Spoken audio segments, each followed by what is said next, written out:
Part 2. You will hear a tour guide introducing a park in New Zealand to a group of visitors.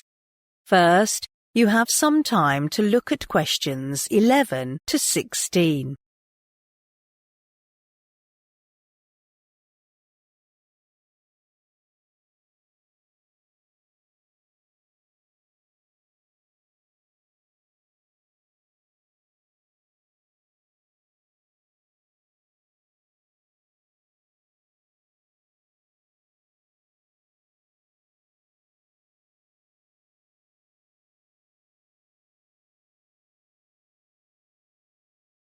Now listen carefully and answer questions 11 to 16.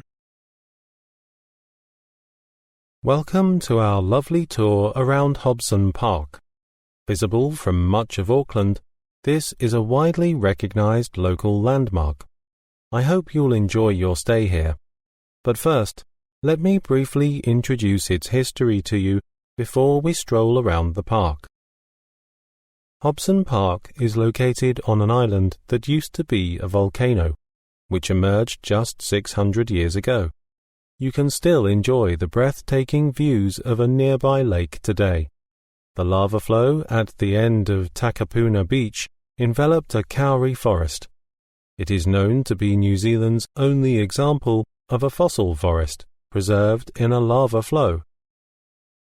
Actually, Hobson Park was named after William Hobson, a British captain and also the first governor of New Zealand.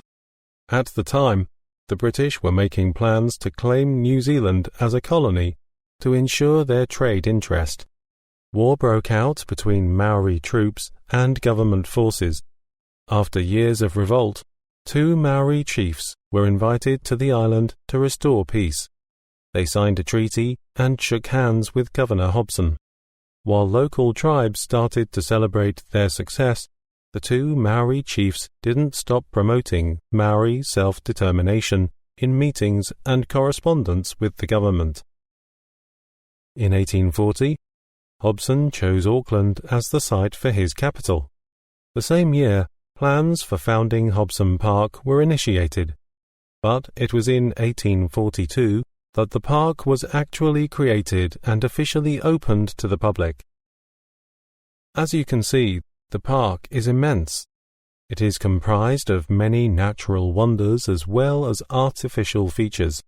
Just a few hundred meters away, there is a duck pond where you can observe the waterbirds, including some rare breeds. But remember to keep a distance from them and refrain from feeding them. Across the Iron Bridge, you'll get to formal gardens used for experiments on breeding local wild species. If you keep roaming down the trail, you'll see the old residence of Maori people forming a small village. These houses are full of local paintings, sculptures, and artifacts, all donated by the city council to showcase the history and culture of Maori people living there. And these are not something you'll stumble upon in a regular museum. Oh, and don't forget to visit the Temperate House. It's only a 10-minute walk away from the duck pond. It accommodates a whole range of wild plants from around the country. But what makes it unique is the forest of kauri trees, a native species to New Zealand. However, the kauri tree population was threatened by the spread of kauri dieback disease, and is now under the protection of the Department of Conservation. Before you hear the rest of the talk, you have some time to look at questions 17 to 20.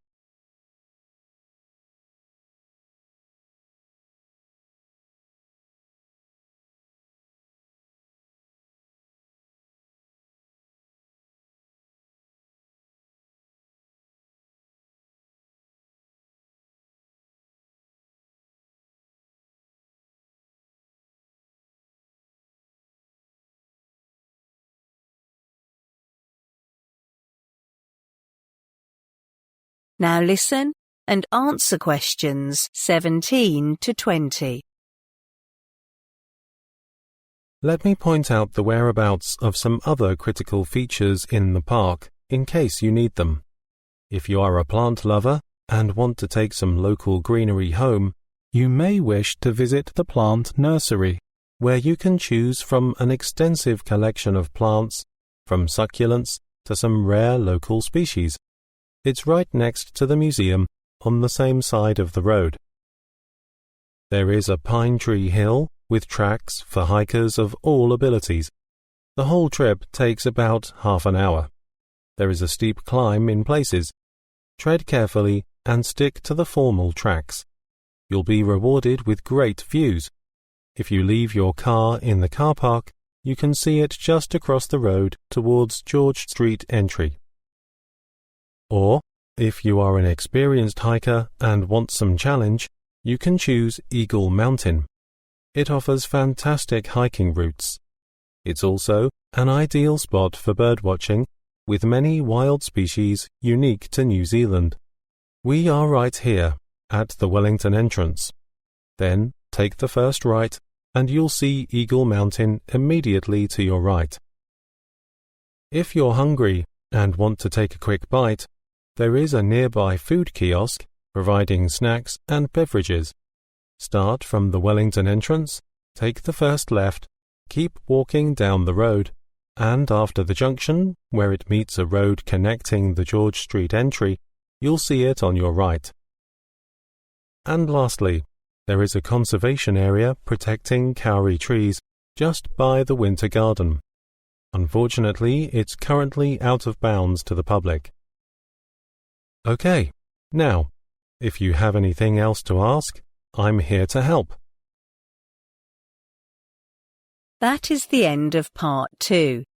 You now have half a minute to check your answers to part 2.